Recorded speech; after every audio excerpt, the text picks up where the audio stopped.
ಚರ್ಚೆಯಲ್ಲಿ ಅದಕ್ಕಾಗಿ ನಿಮ್ಮನ್ನು ಚರ್ಚೆ ಮಾಡಲಿಕ್ಕೆ ಮತ್ತು ಮಾತಾಡಲಿಕ್ಕೆ ನಾವು ಕೂತ್ಕೊಂಡಿದ್ದೇವೆ. ನನ್ನ ಕೆಲಸವೇ ನಿಮ್ಮ ಮಾತಾಡಲಿಕ್ಕೆ ಅವಕಾಶ ಕೊಡ್ತೇವೆ. ಪ್ರಶ್ನೋತ್ತರವನ್ನ ಪಾರದರ್ಶಕ ದಯವಿಟ್ಟು ಈ ದಲಿತರಿಗೆ ನ್ಯಾಯ ಕೊಡಬೇಕು. ದಲಿತರಿಗೆ ನ್ಯಾಯ ಕೊಡಬೇಕು. ದಲಿತರಿಗೆ ನ್ಯಾಯ ಕೊಡಬೇಕು. ಸನ್ಮಾನ್ಯ ಅಧ್ಯಕ್ಷರೇ, ಕೊಟ್ಟಿದ್ದೀರಿ ನಾವು ನಡ್ಕ ಬಂದಿರ್ತಕ್ಕಂಥದ್ದು. ಕೇಳ್ರಿ, ಅಲ್ಲ ಸ್ವಲ್ಪ ನಾವು we are ready for any debate. ಈ ತರ ಯಾವತ್ತೂ ನಡೆದಿಲ್ಲ ಇತಿಹಾಸದಲ್ಲಿ. ನಾವು ಯಾವತ್ತೂ ಕೂಡ ಚರ್ಚೆ ಮಾಡಕ್ಕೆ ಎದುರ್ಕೊಳ್ಳಲ್ಲ, ಚರ್ಚೆ ಮಾಡಕ್ ತಯಾರಾಗಿದ್ದೀವಿ. ಆದ್ರೆ ನಿಯಮಾವಳಿಗಳ ಪ್ರಕಾರ ಸಭೆ ನಡೀಬೇಕು. ಈಗ ನೀವು ಕ್ವಶನ್ ಅವರ್ ತಗೊಂಡಿದ್ದೀರಿ, ಕ್ವಶನ್ ಅವರ್ ತಗೊಂಡಾದ್ಮೇಲೆ ನೀವು ಅವ್ರಿಗೆ ಅವಕಾಶ ಮಾಡಿಕೊಡಿ. ಏನ್ ಸಬ್ಮಿಟ್ ಮಾಡ್ಬೇಕು ಅಂತಾರೆ, ಏನ್ ಸಬ್ಮಿಷನ್ ಮಾಡ್ಬೇಕು ಅಂತಾರೆ ಮಾಡಿ. ಅದನ್ನ ಬಿಟ್ಟು ಗಲಾಟೆ ಮಾಡಿ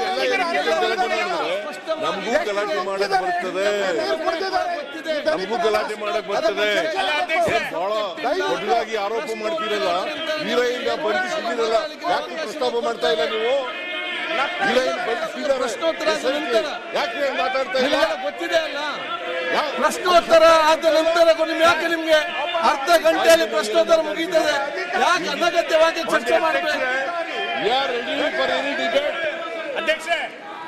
ವಿರೋಧ ಪಕ್ಷದವರು ಯಾವುದೇ ಪ್ರಶ್ನೆ ಕೇಳಿದ್ರು ಕೂಡ, ಯಾವುದೇ ಚರ್ಚೆ ಮಾಡಿದ್ರು ಕೂಡ ನಮ್ಮ ಸರ್ಕಾರ ಉತ್ತರ ಕೊಡ್ಲಿಕ್ಕೆ ತಯಾರಾಗಿದೆ, ಸಮರ್ಥವಾಗಿದೆ. ಅದರಿಂದ ಅವರು ಗಾಳಿ ನಿಯಮಾವಳಿಗಳ ಪ್ರಕಾರ ಸಭೆ ನಡೆಯಬೇಕು. ಸಭೆ ತಾವು ನಡೆಸೋರು, ನೀವು ಈಗ ಕರೆದಿದ್ದೀರಿ, ಕ್ವಶನ್ ಅವರ್ ಪ್ರಾರಂಭ ಆಗಿದೆ. ಪ್ರಶ್ನೆ ಕೇಳಿ ಆಮೇಲೆ ಅವ್ರು ಏನ್ ಹೇಳ್ಬೇಕು ಅದನ್ನ ಹೇಳ್ತಾರೆ. ನೀವು ಅವಕಾಶ ಕೊಟ್ಟರೆ ಮಾಡ್ತಾರೆ, ಚರ್ಚೆ ಮಾಡ್ತಾರೆ. ಈಗ ನೋಡಿ, ನಾನು ಹೇಳುದು ಕೇಳಿ, ನೀವು ಮಾತಾಡ್ಲೇಬೇಕಂತ ಮಾತಾಡಬೇಡಿ. ಈಗ ಇಲ್ಲಿ ಪ್ರಶ್ನೋತ್ತರ ಇದೆ, ಪ್ರಶ್ನೋತ್ತರ ಆದ ನಂತರ ಎಲ್ಲ ನಮ್ಮ ನಿಯಮ ಪ್ರಕಾರ ನಾವು ಅವಕಾಶ ಎಲ್ಲ ಕೊಡ್ತೇವೆ. ನೀವು ಪ್ರಶ್ನೋತ್ತರ ಮಾಡ್ಲಿಕ್ಕೆ ನೀವು ಅವಕಾಶ ಕೊಡ್ತಿದ್ರೆ ಹೇಗೆ?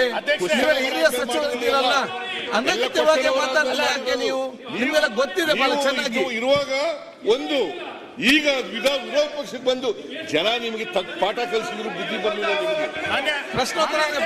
ಪ್ರಶ್ನೋತ್ತರದ ಅವಕಾಶ ಕೊಡುವ, ಪ್ರಶ್ನೋತ್ತರ ಅವಕಾಶ ಕೊಡಿ. ಅಧ್ಯಕ್ಷರೇ, ಇವರು ಜನರ ಹಣದ ಬಗ್ಗೆ ಮಾತಾಡ್ಲಿಕ್ಕೆ ಯಾವುದೇ ನೈತಿಕತೆ ಇಲ್ಲ.